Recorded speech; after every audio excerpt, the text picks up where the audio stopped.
All right, guys, welcome to your 10-week course on understanding the deepest truths about reality. This course is called The Final Truth, A Journey in Consciousness. We're going to begin as pure consciousness, and we're going to all of a sudden be conscious of an appearance that arises in our consciousness. And we're going to take our attention and immerse it into that appearance and find ourselves inside of a world. And then we're going to find out the truth of what that world really is and take our awareness or attention and channel it in the opposite direction to reveal the truth of who we truly are, which is pure consciousness. This is going to be our journey in this course. We're going to start off with the final truth and then work our way into reality and start understanding the mechanics of it, how it operates, how it functions, why it came to be, why we're perceiving it, and why it seems that we're stuck in it and can't get out. And we're going to look at all the different ways, the different methodologies that we can use to help reveal our own truth of us being pure, non-dual consciousness. And we're going to talk about why throughout all of that, it always remained as pure, non-dual consciousness. In this course, I'm gonna sometimes say awareness, I'm gonna sometimes say consciousness, I'm gonna sometimes say Brahman or Atman, different Vedantic terms. When I say that, it means the exact same thing, because at the end of the day, all there ever is pure non-dual consciousness. That is the truth right now. The purpose of this course is for you to understand the knowledge that's presented and to apply it in your life. I am not asking anyone who's watching this to keep this knowledge stuck in the head, to make yourself seem like you're smarter than someone else when it comes to understanding reality. Okay?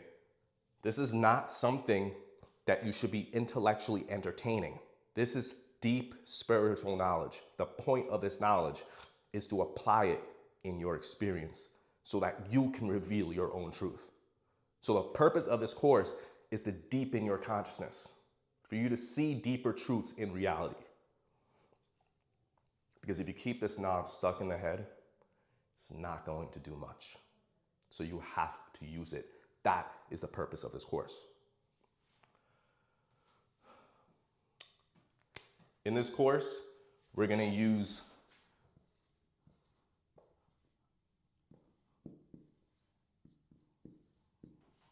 Vedanta as the foundation.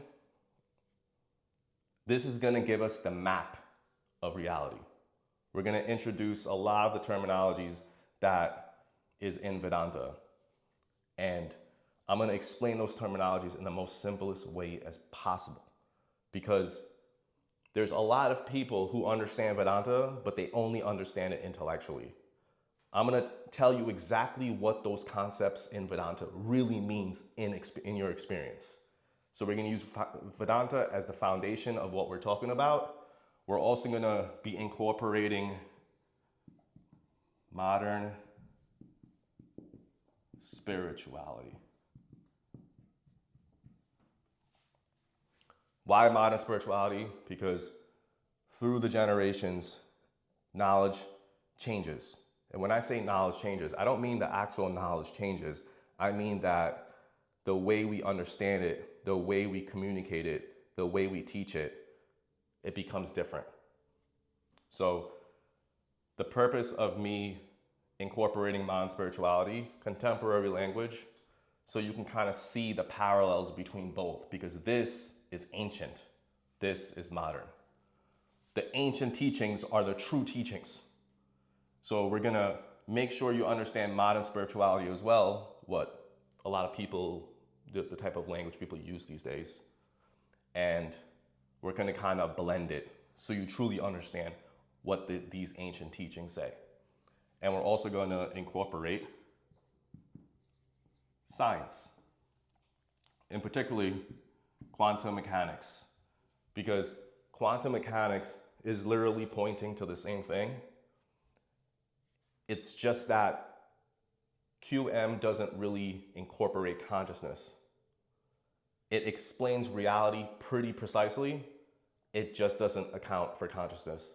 But I'll explain why ultimately it points to consciousness. So we're going to talk about that as well.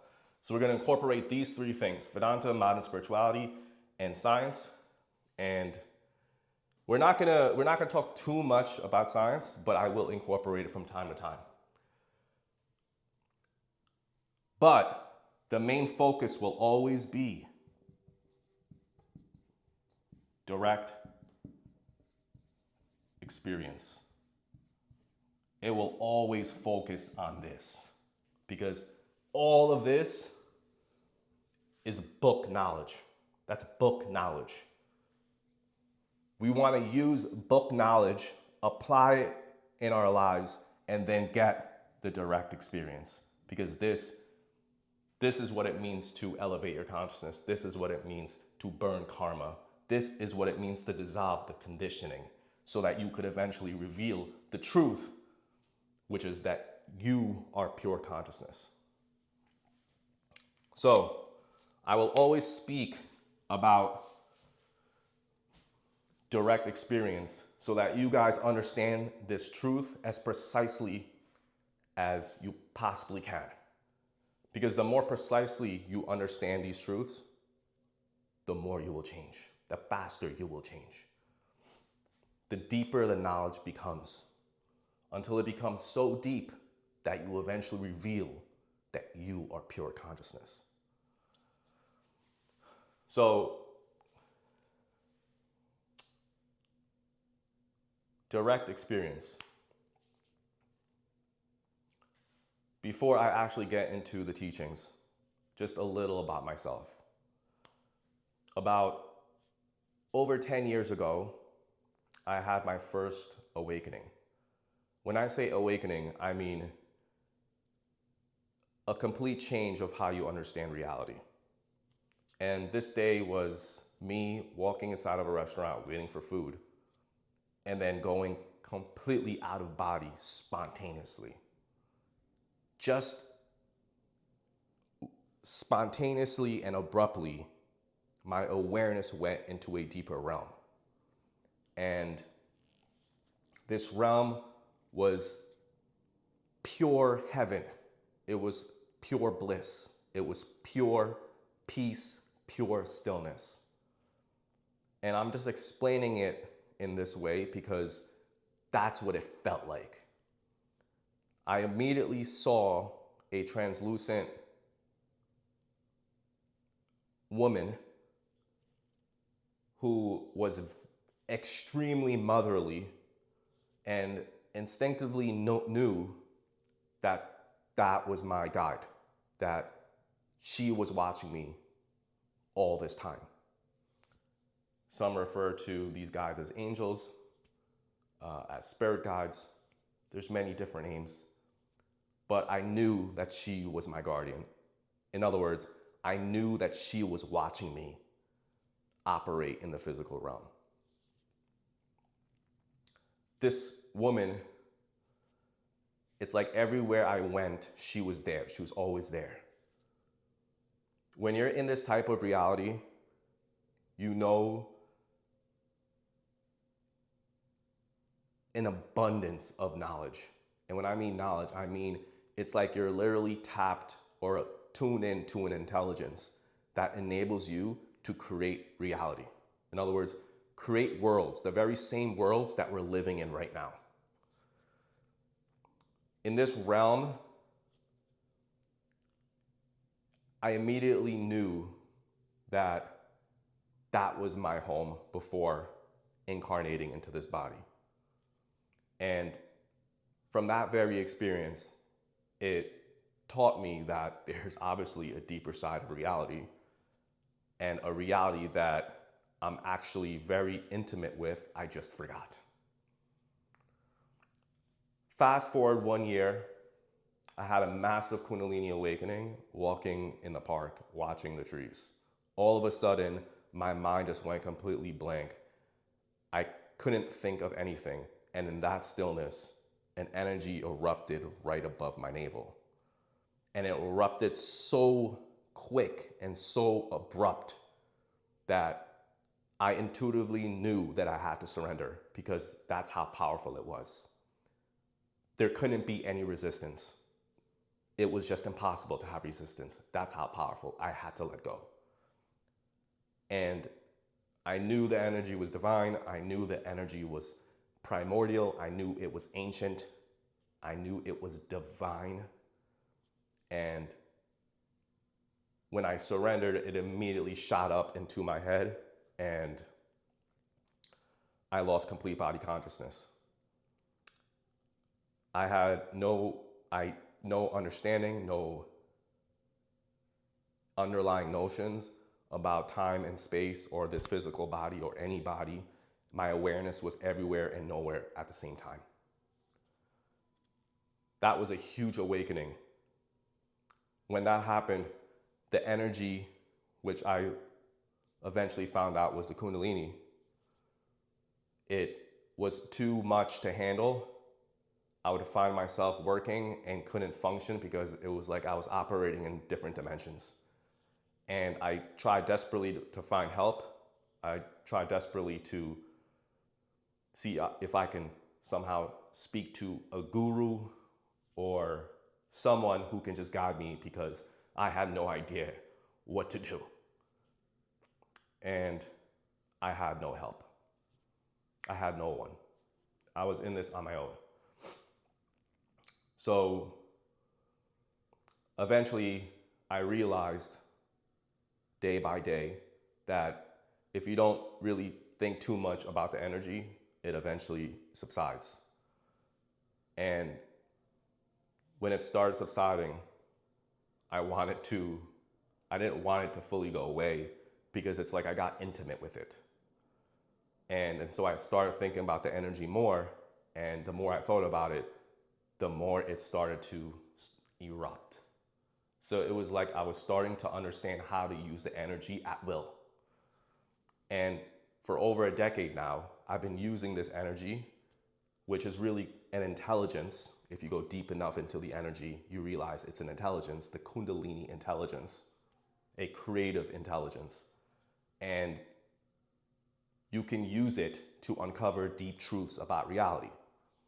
Stuff that anyone could be conscious of if they're able to still the mind. Because when the energy is so active, it becomes alluring, it becomes hypnotizing, it becomes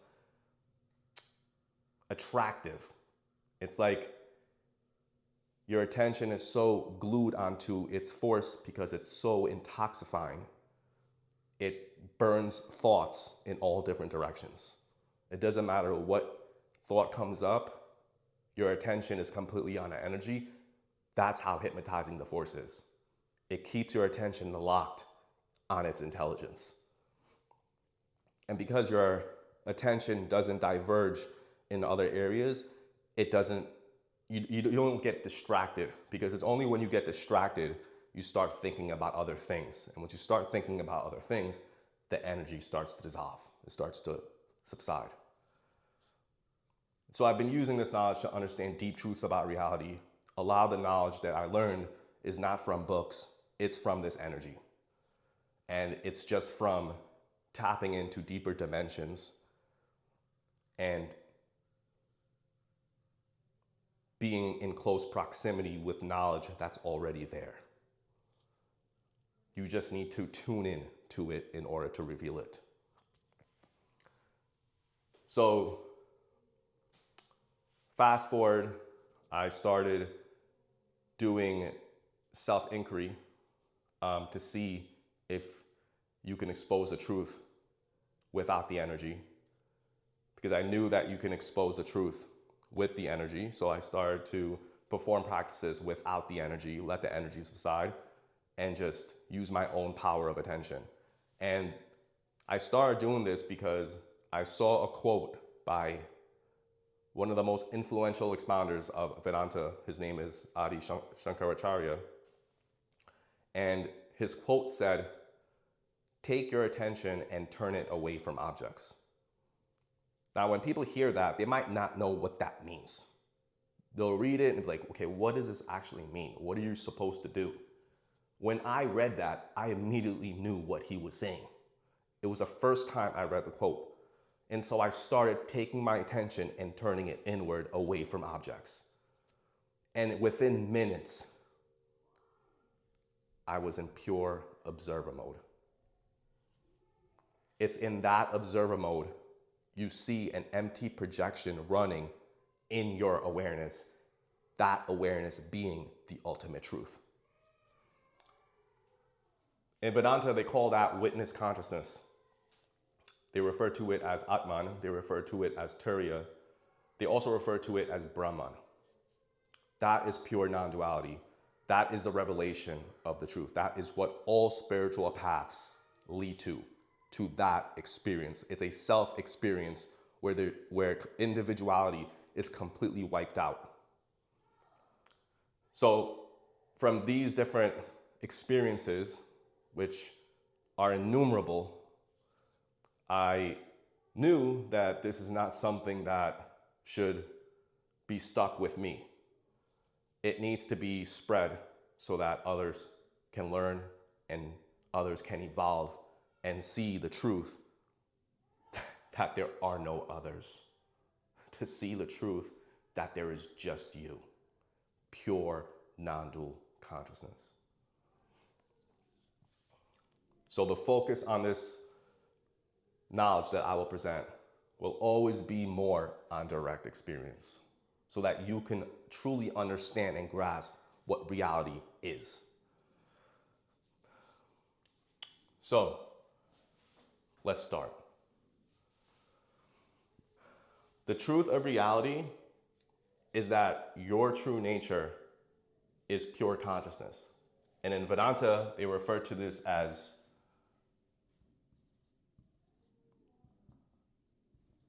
sorry, I can't write today. Brahman. That's B-R-A-H-M-A-N. Now, Brahman is pure consciousness. Pure consciousness being all that exists. That is the ultimate truth. But somehow, it seems that we're not pure consciousness. It seems that we're an individual living inside of a world. And so when we see things this way, we say, okay, it's consciousness dreaming. And because consciousness is so powerful, consciousness appears to be dreaming and now finds itself in its own dream. And when it finds itself in its own dream, it essentially finds itself living inside of a world being something that exists out there and you're separate from that world. And so you can see here that this is a truth, which is pure consciousness, but it appears that consciousness is dreaming. Now it finds itself inside of a dream. So the truth starts with at least understanding what the dream is. So in this case, there's a person in the world, which is consciousness imagining itself as this person, and this person is the seeker. This person is a seeker. This person wants to understand the truth of reality. It wants to understand what this all really is. Because when you come to a point where you're so self-aware, your inquiry on life will not be about trying to get the most amount of money. It will not be about having the best job. It will not be about getting the best things. Your inquiry on life will be questions about life. What is life? Why am I here? Who am I? These type of questions comes from a seeker, a true seeker who wants to understand the truth of reality. So There's a seeker in this dream, and in order to find out the truth of this dream, which is that it's just pure consciousness, you have to at least be exposed to knowledge of this dream. Because if you're not exposed to knowledge of this dream, you're just going to find yourself as this person inside of a world, and you're going to keep entertaining that experience. You're going to keep believing that there is a person inside of a world. So you have to be exposed to higher truths. If you're not exposed to higher truths, you remain conditioned because there is no way for you to remove that conditioning and see that it's just a dream. So it starts by hearing the truth from a guru. Why do I say a guru? Because in order for the seeker to really experience the truth, or to at least have a push in order to experience the truth, it needs to come from someone who has realized the truth. Now, this person who realized the truth is the guru. His only purpose is to spread this knowledge so that a seeker can understand the truth. Understand it so much that that seeker experiences that truth. And so this is how, in the olden days, this was the guru-disciple relationship. The guru would present knowledge to the seeker, and the seeker eventually becomes the guru. And when you become the guru, you start to see that there wasn't this, it was just this. In other words, individuality wipes out and you realize that all along you've always been this. So it starts by understanding the truth. So in this course, there's many different paths to realize the truth of this, which is pure consciousness, pure awareness.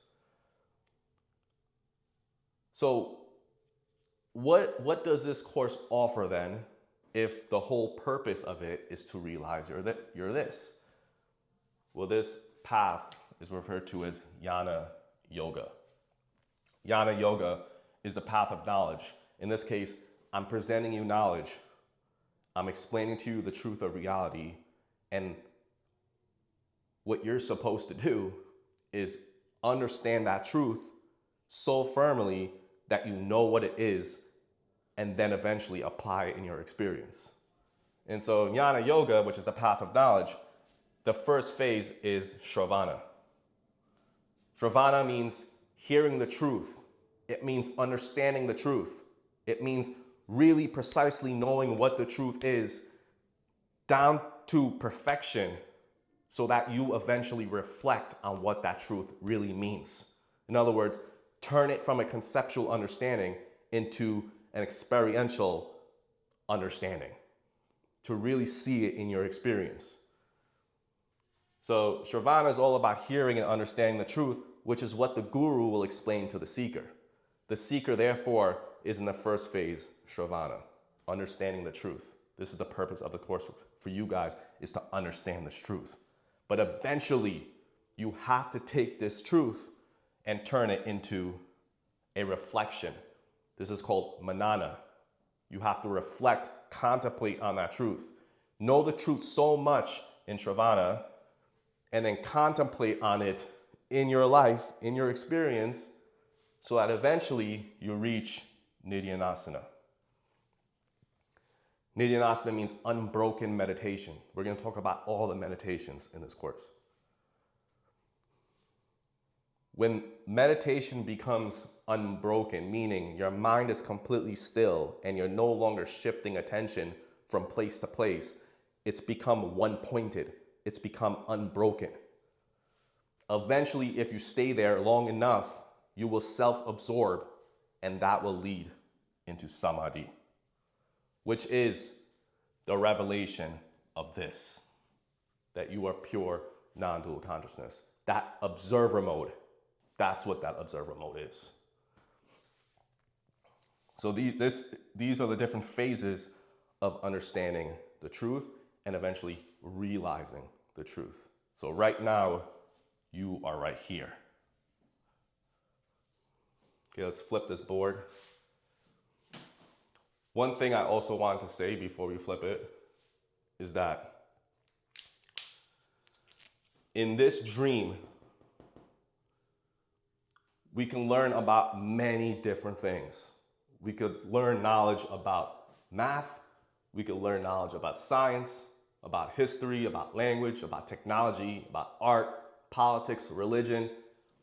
All of these constitute knowledge about something different. And when I say something different, I mean knowledge that's not about the self, which is Brahman, which is pure consciousness, pure awareness, which is pure non-duality. It's essentially knowledge about something different, something other than what this world really is. So all of this knowledge is experienced in the dream. It's experienced in the dream of consciousness. That's where you experience this knowledge. This is why everyone's learning about math, everyone's learning about science, everyone's learning about history, everyone's involved in politics, everyone's always talking about their religion, everyone's always obsessed about the latest technology. This is where this knowledge resides, in the dream. It's knowledge about something different. But what does Vedanta say? Vedanta means the end of knowledge. That's what Vedanta means. It means the end of knowledge. So Vedanta is pointing you to this. This knowledge, if you entertain it, is only pointing you here, inside the dream. But because Vedanta means the end of knowledge, it's knowledge about the self, knowledge about Brahman, knowledge about Atman. It's knowledge about the truth, which is there is just consciousness. There is only consciousness. So this course is about understanding the nature of Brahman, because the more you understand the nature of Brahman, the more you start to see the truth that this is not a dream, it's just consciousness. You can't even call it a dream. And so the more we understand this truth, which is what Vedanta teaches, the more you start to really understand what that truth means. And once you start applying it, your perception begins to change. Right? Your perception begins to change. When your perception starts to change, it becomes extremely still and it becomes unbroken, one-pointed. You start to take fragments and you start to merge it into unity. You start to see unity in your perception. And we'll talk about the experience of Brahman in a little bit. And then that leads to the revelation, samadhi.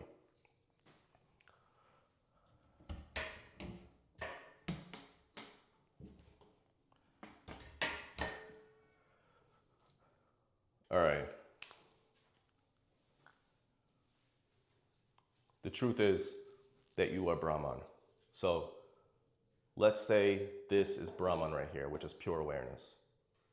Because the truth of reality is pure awareness, it means that the very awareness that you're holding right now, which is allowing you to be aware, which is allowing you to be conscious, that awareness is all there is. Because it's all there is, we'll just label it as a circle. And you can see that everything that appears to be outside of the circle is non-existent, right? It's non-existent, meaning it doesn't exist. So you can't even picture that there's something here or that there's something there. It's just here. This is all there is. So the truth of reality right now is that the very consciousness, which is allowing you to be conscious right now as you watch me, that consciousness, which is allowing you to be conscious of what you're conscious of, is all there is. If it's all there is, then nothing exists outside of that consciousness. See what that means for your experience. Because if you truly understand what I'm saying that literally nothing exists outside of what you're conscious of, because there is just that consciousness. Meaning, you're not the body, and whatever you see outside of you is not actually outside of you, because everything is just consciousness. In other words, your consciousness seems to be projecting something, but that something is not really something, it's just your consciousness. So the consciousness that's allowing you to be conscious is inseparable from what you're seeing or what you're conscious of. So let's just say that I'm seeing this in my consciousness. Now, it's not that I'm aware of the sun, the clouds, and this tree, and this sidewalk out from my body, meaning that it's my body that's watching it, or that my body that's aware of it. In truth, this consciousness is what's projecting the body and anything else that it's aware of. So the body is actually part of this appearance. So if I really wanted to do this, it wouldn't just be consciousness seeing this. It would be consciousness seeing its arms come out, somebody, because you're seeing the projection of a form. So the body is actually part of the projection that's coming out of consciousness.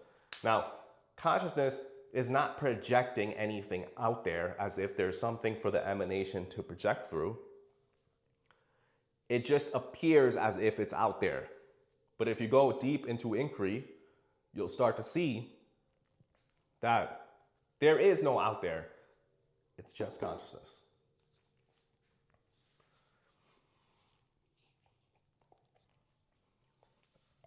Okay, so consciousness is conscious of something. Whatever that something is inseparable from this consciousness. So if we were to picture a flashlight, and this is coming from the source, the light that it projects, you start to see images. Now, it's not that the images is separate from the light, because in truth, the images are the light. And because the light is coming from source, it just means that there is no actual light out there. It all ends up just being this. So because the image is inseparable from the light, and the light is inseparable from the source, in truth, nothing is venturing out there. It's just this the entire time. It's like being in a dark room and turning on the lights. But when the lights turn on, it's the same thing. My throat's getting dry. So if you were to, let's say, believe that your body is turning and it now sees this, which is a house, and you see that tree, but it's kind of shifted, and now you're seeing it in this view. Because this is all there is, it means that what exists now is just this and not this, because anything outside of this is non-existent. So it's not you turning the body and then seeing something else that's over there, and that when you see something over there, this is still there. I'm literally saying that this does not exist. It's non-existent. It's no longer there. It doesn't exist. Because what exists is only this projection, this field of awareness. So if you look at it like a TV, when you're seeing a movie on the TV, you're seeing characters, you're seeing different people, you're seeing objects, you're seeing time, you're seeing space, because you see that the characters are moving, and it feels like you're inside of a movie. But what's really happening is you're just staring at the screen. And that screen does not move. That screen doesn't move. Then is there such thing as an objective reality? Is there such thing as a fixed reality? Because if reality was fixed, then it would mean that if you turn, you would see something here, and then when you see something here, whatever you saw before would remain there. It would remain fixed. If you believe that reality is still fixed and it's still there, you're being deceived. You're being deceived. That is an illusion. That is an illusion. That's not true. Because the truth is, there is just pure consciousness. There is just pure awareness. In Vedanta, they call this the Atman. They call it the Atman because the Atman has its own point of view. In other words, if I'm seeing this in my consciousness, me being consciousness, not the body, because consciousness is conscious of the body seeing this. In other words, consciousness is observing something in its consciousness because there is just consciousness. Then what does that mean about someone else's experience? Because someone else can say that, okay, well, I'm not experiencing that, I'm experiencing this. Does that mean that there's some other person somewhere out there that's separate from this person that has their awareness and that their awareness is conscious of something else, meaning that there's a fixed reality that keeps going and there's people out there in that motion that each have their own unique awareness? That's not what's happening. That's not true. It can't be true because there is just consciousness, and you reveal the truth of reality when you rest as that pure consciousness. And when that pure consciousness is revealed, you reveal that it's just that and it's always just that. That's what the knowledge says. It's a knowing. It's a revelation. So if that's the truth, then it just means that if someone is being conscious of something different, it's the same consciousness that's being conscious of different content, conscious of something different.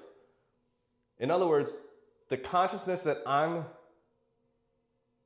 holding as my truth, if it's seeing something, then there's another version of something being seen that's differently, that's being used by the same consciousness. So what I'm trying to say here is that we're all sharing the same exact consciousness. If we're all sharing the same exact consciousness, there is nothing out there because consciousness is being aware of everything simultaneously all at once. And it's all happening in the consciousness, in this same consciousness, which is right here, right now. The very consciousness that's allowing you to be conscious, that is in a non-local center. That is not anywhere in time and space, because time and space is only an illusion. It's only an illusion because you believe that this is not non-existent. You believe that there's something right here when you're seeing here. But reality is not fixed, and quantum mechanics also says this. So there is no time, there is no space. Everyone is sharing the same consciousness, meaning consciousness is conscious of all point of view simultaneously. If I'm seeing one point of view, someone else is seeing another point of view, then all point of view simultaneously is being experienced by the same consciousness. In Vedanta, when you hold one point of view, you refer to your consciousness as Atman. But because there's only this Atman, then if Atman is also aware of all point of views, paradoxically, because when it's seeing only one, it's not seeing all, but at the same time, it's seeing all, and you're holding one of those point of views. Yet, you can only be aware of your own point of view. That individual point of view is known as the Atman. That cosmic point of view is called Brahman. They're the exact same, because Atman equals Brahman. So, that means literally everything that's happening in life, from an alien in a different galaxy, to a rabbit that's eating a carrot, to a dog that's sniffing on the ground, to a human being, to any life form, all experiences that can be possibly conceived of or imagined is happening in the exact same center of you being conscious of whatever it is that you're conscious of, because there is just that consciousness. Do you understand that? So I'm literally saying that whatever you're conscious of right now is all that exists. There is nothing outside of that moment, because that is the only moment. There is no time and there is no space, because this is non-existent. It's just this. Whatever you're conscious of is just that. But it's somehow simultaneously seeing all different moments at the same exact time. and you're now aware of one of those moments. So you see, it's like if you were to put every single moment into a stack, this is every moment into a stack.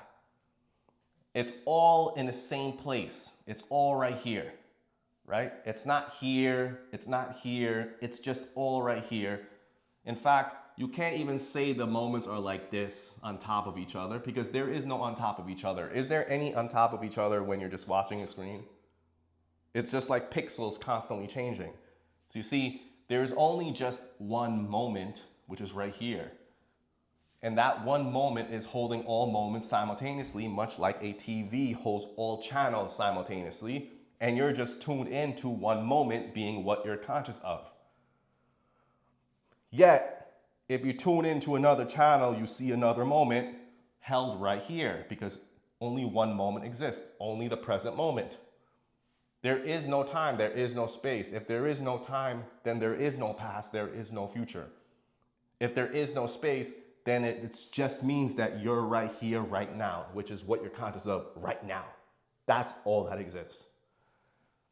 So we said that consciousness can only be aware of what it's aware of, and whatever it's aware of is all there is because it only exists as such in that precise moment, and there's nothing outside of that moment, meaning there is nothing outside of your awareness. If you believe that the person that you're aware of right here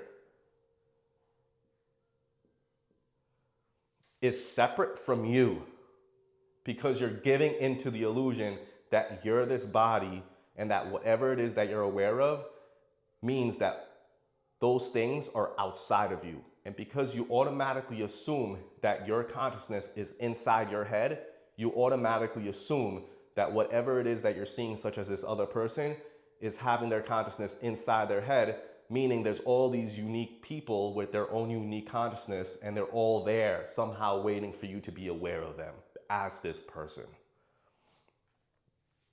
You don't have awareness, okay? There is no such thing as you having awareness. You are awareness. That is the truth. You are awareness. It's like putting on a VR headset and seeing that you have arms, which are all extensions from this VR headset. And because this VR headset is on, you've been wearing it for so long that eventually you start to believe that these arms and that these legs is yours, when in truth, they're all just projections from that VR headset. So if you're giving into the illusion that you're this body who has awareness and that whatever it is that you're seeing is separate from you, such as this person who also has their own unique awareness, then you're giving into an illusion. You're being deceived. You're being tricked. And it's this type of trickery that's preventing you from really realizing the truth of there only being this consciousness, of this whole projection that you're conscious of in this precise moment is actually just this and nothing else, because there is no projection emanating out there. It's just happening in consciousness, consciousness being right here, right now. It's just that there's a flash of knowledge that you somehow held onto, and now you believe that you're in this world, when in truth, everything that you're seeing right now is just a impossibly, it's somehow a flash that happens, but it never happened. That's how fast it is. It happens so fast that it's not even there.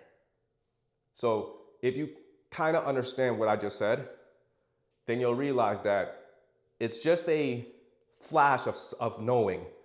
And the knowing or the flash of knowing is not in space or time. It's just held in your consciousness, but somehow you're holding on to it and not believe in the notions that there's this world and things keep going.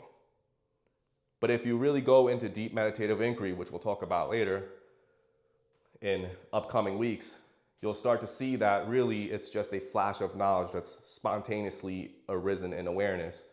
And it happens so fast that truly it never happened at all, meaning there is never any time, there is never any space, there is just consciousness, and there is only consciousness. So,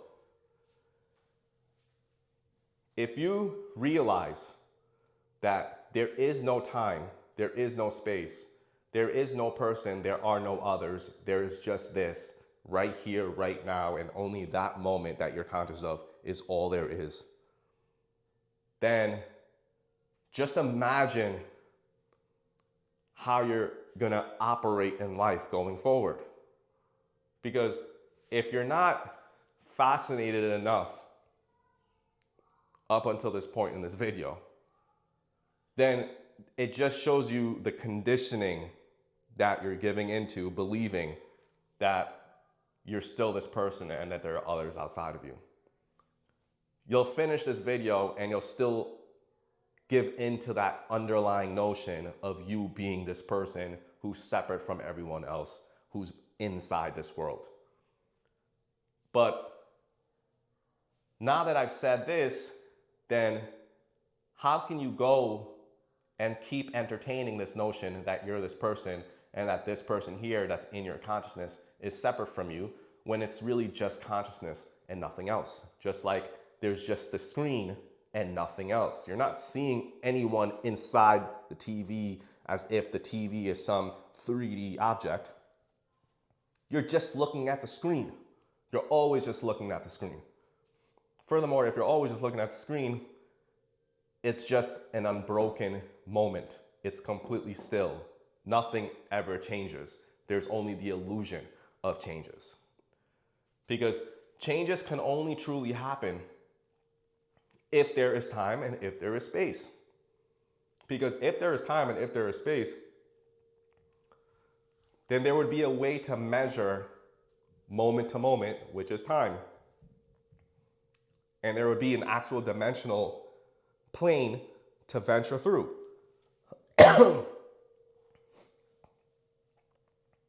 But because there is no time and there is no space, then even the appearing changes that you're seeing is an illusion, because there is just consciousness. There is always just consciousness. Again, all moments are just one moment.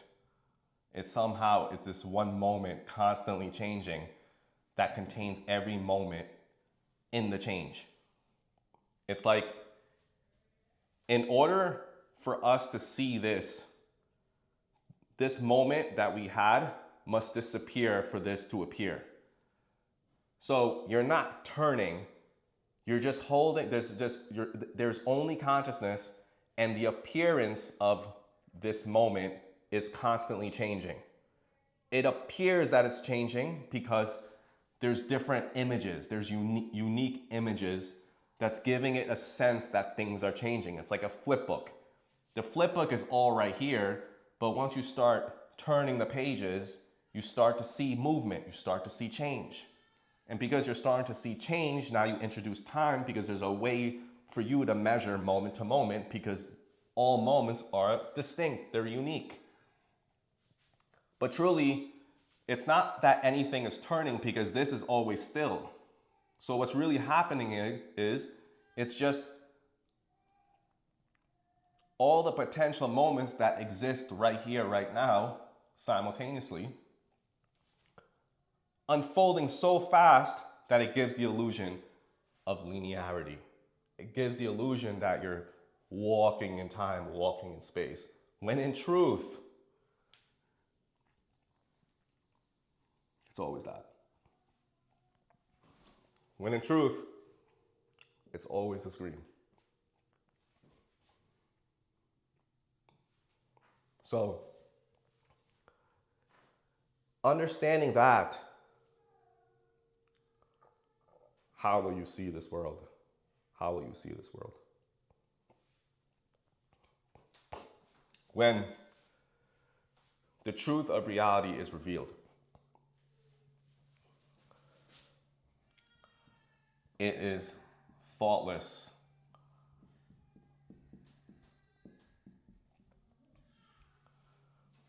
when you experience the non-dual self, you are thoughtless consciousness.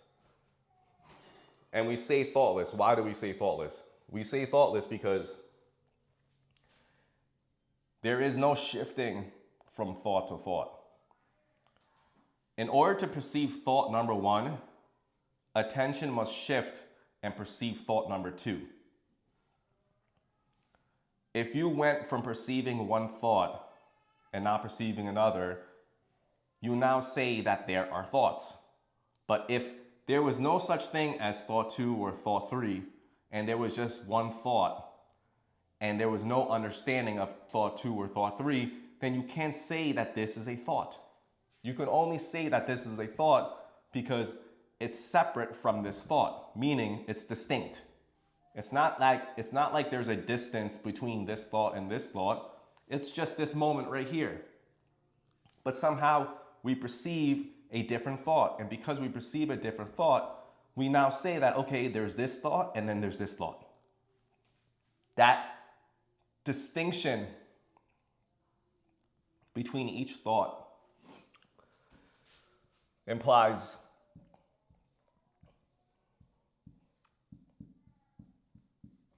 duality. Why? Because there's a thinker and there's a thinker who understands a thought. That distinction is duality. So when you're thoughtless, you're not shifting. Because if they're shifting, then it implies the experience of duality. But if you're thoughtless, then there can't be a thought. What thought is there if your attention is completely unbroken? It's unbroken because it's not shifting. You're stuck. You're stuck right here.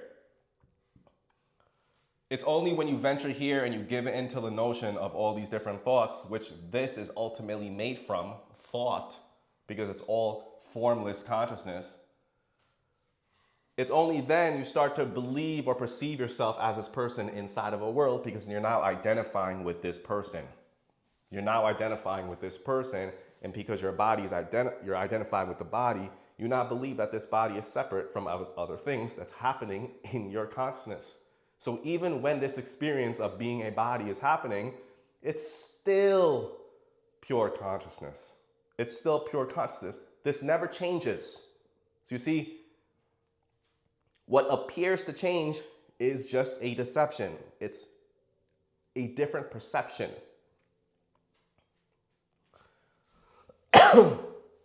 Let's talk about perception. If attention is unbroken, in other words, you're thoughtless, then it's just formless consciousness. This is formless awareness, same thing. Formless consciousness, formless awareness. Now, when you're aware of whatever it is that you're projecting, which is this projection, which is not emanating out there, because there is no such thing as an emanating out there. There is no time, there is no space. It's always pure consciousness. It doesn't change. It just seems like there is an illusion, and because you see an appearance that's never happened, but somehow you grabbed onto it believing it happened, your attention is now immersed in what it's apparently projecting. Notice the words that I'm using, because in truth, there is no projection that's running out there. It's just this the entire time, even when this appears to happen. But because you're so immersed in your own dream, your own imagination, you start to see yourself as subtle, because in truth, this is formless. There is no such thing as physicality. There is no such thing as subtlety here either, because there is no such thing as any concept of being something different other than consciousness. But because you find yourself in an illusion and imagination, that formless consciousness, which is neither formless nor form, but we just say it's formless because now we're perceiving form, we now venture into an illusion and we perceive ourselves to be subtle. And the more our attention ventures into the illusion, in other words, we're now holding on to this flash of knowledge and we're holding on to it so much that we're now venturing our attention into what it flashes, you now begin to perceive yourself as solid. You start to perceive yourself as having substance. It becomes so tangible, it becomes concrete until you're so far into your own illusion that all you see is complete physicality. So in other words, your perception has changed. What was once faultless consciousness now appears to be broken, because here it's unbroken. Attention does not move because there is no shifting from thought to thought, meaning there are no thoughts. You can only perceive of a thought and say that there's a thought because you're shifting from thought to thought, because you can compare a thought to another thought. But if you're not comparing anything, then you can't say there's any thought. You're therefore thoughtless. In other words, attention is completely locked on its point of origin. If attention is completely locked on its point of origin, you only see yourself as formless awareness. But because somehow you're entertaining these thoughts that came out of nothing, because there is nothing other than formless consciousness, something magically appeared. It magically appeared because it's truly magic. It's not really there, yet we see it there. We've held on to it, and now we've immersed ourselves so much in this mirage because nothing is actually there, because there is just consciousness. And now somehow see something other than consciousness. And because we see things as this, we now believe that we're this physical body, and now believe that there is this fixed reality. We believe that what we're conscious of is here, and what we're no longer conscious of, which is over here, is still there, and it hasn't left. In other words, we believe that this right here is still running in the background. When in truth, when you're conscious of this, this does not exist. It's just a potential. Nothing is actually there. It's non-existent, meaning it does not exist. You can't even bring this up as a concept. Because in truth, all you're seeing is your own consciousness. All you're experiencing is your own consciousness. Because there is only pure consciousness. And that is thoughtless consciousness. When you rest as the pure observer, like I said before, when I talked about my experience, when you rest as this, you're thoughtless. You do not perceive thoughts. You've sunk your attention into source. And because you're resting as source, you're not seeing this as something that's out there. You're just seeing your own self. Your perception has completely changed. Things are now completely unified. The experience is that of non-separation.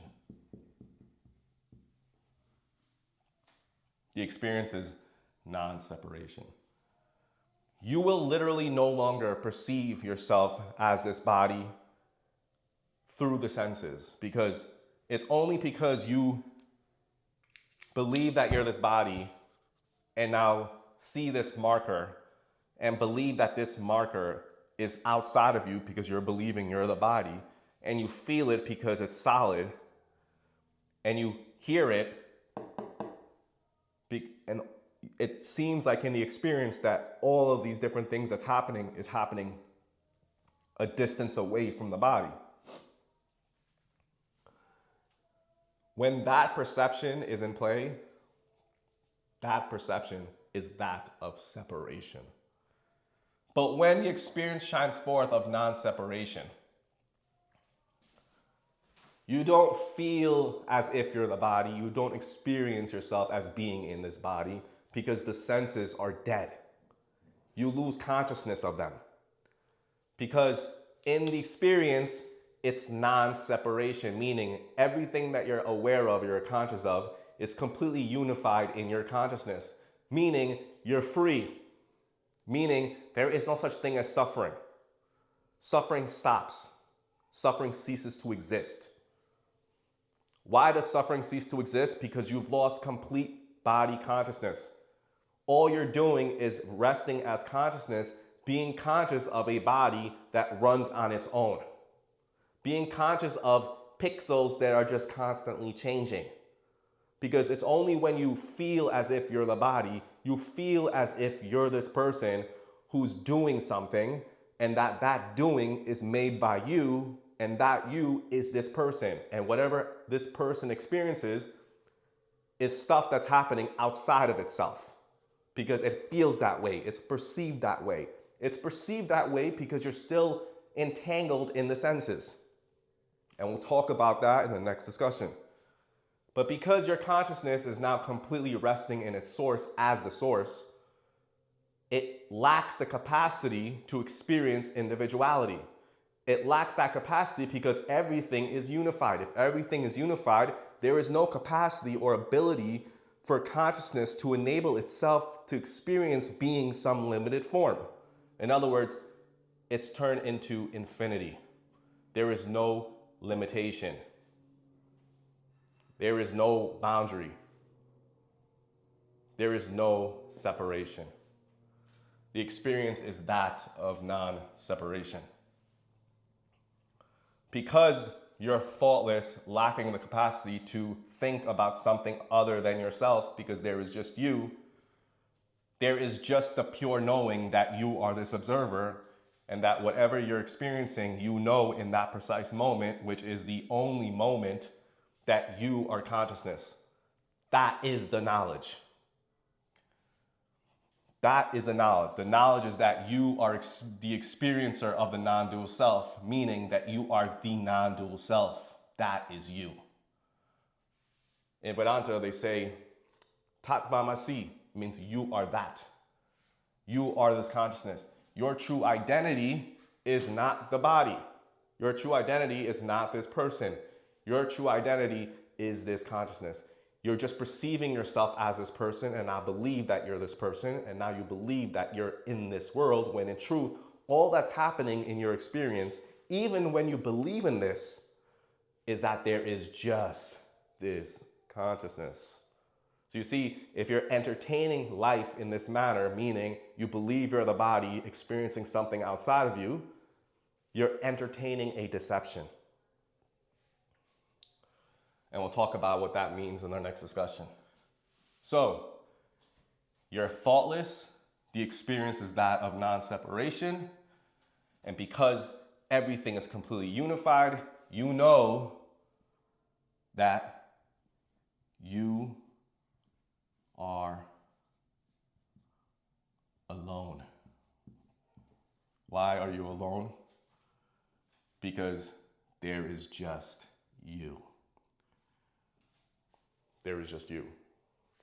You're completely alone. There is just you.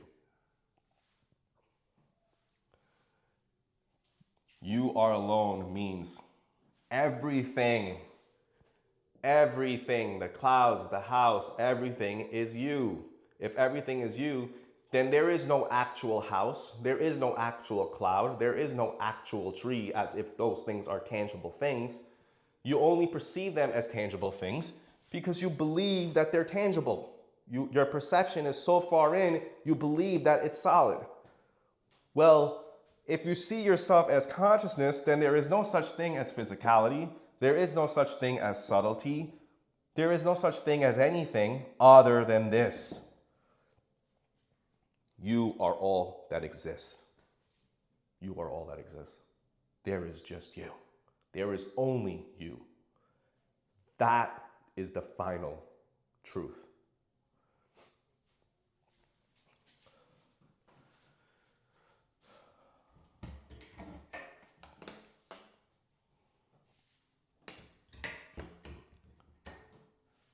So you see, what I just explained to you is the truth of reality, Shravana. You have just listened to the truth. Now that you understand this truth, normally what you would do is apply it in your experience. So technically, all the stuff that I will say in the upcoming weeks is not necessarily something you need to know, because you already know the truth. If you already know the truth, you can literally go straight to number 2. which is contemplating on that truth, only if you truly understand the truth of what I just said.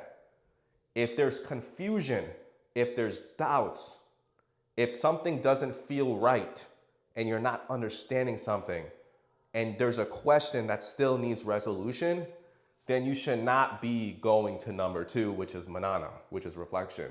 You should stay right here, number 1, which is shravana, until all those doubts are dispelled and you truly grasp what reality truly is and what your experience truly shows. Then you move on to manana, which means contemplation. So if you were mature enough, meaning you were self-aware enough to listen to what I just said, and you know exactly how to contemplate using that knowledge, then you wouldn't need to keep going on in this discussion that's coming up in the upcoming weeks. But chances are you'll still want to learn more about reality. And because you still want to learn more, then we're going to move away from the truth and we're going to entertain an untruth. We're going to find ourselves in an illusion because next week we're going to talk about how this projection came from consciousness. What is the mechanics of this projection? How does it work? Why is it there? And why do we find ourselves as this person? And why does it seem hard to break out of? Why does it seem that we're always stuck in this perception?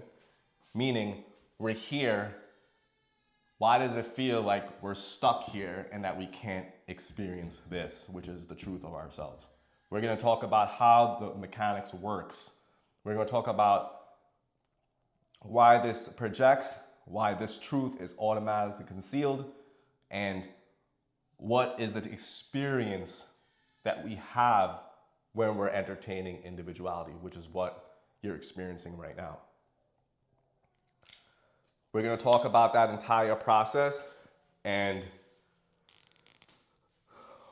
we're going to explain many of the different functions of how that works. And we're going to see ourselves being this person. We're going to see ourselves having these thoughts. We're going to see ourselves as being able to touch and feel and see that things are out there. We're going to start hearing things as if those things happen out there. We're going to be involved, immersed in this intelligence that enables those feelings, that enables the perception for you to feel as if you're this body, and that things that you're seeing in your consciousness is actually outside of your consciousness, because that's how it's perceived, that's how it feels. We're going to explain that entire process in our next week's discussion. So this discussion was about understanding the truth of reality, which is pure awareness, and seeing that even when it appeared to be this way, even when it appeared that you were this body separate from other things, even when that appeared to be happening, there was only this consciousness.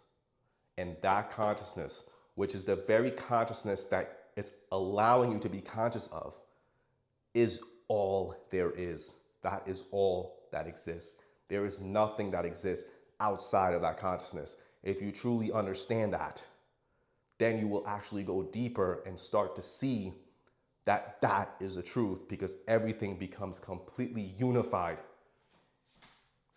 Non-separation. You go completely faultless and you realize that you are alone. You are all that exists. And when you realize that truth, then you know that it's not that you went from here to here. That's not what happens. When you reveal this truth, you realize that it's always been that truth. It's always been that truth. Nothing ever changed. Nothing ever happened. Nothing exists other than this. That is the final truth. And when I say that's the final truth, in truth, I mean that is the only truth.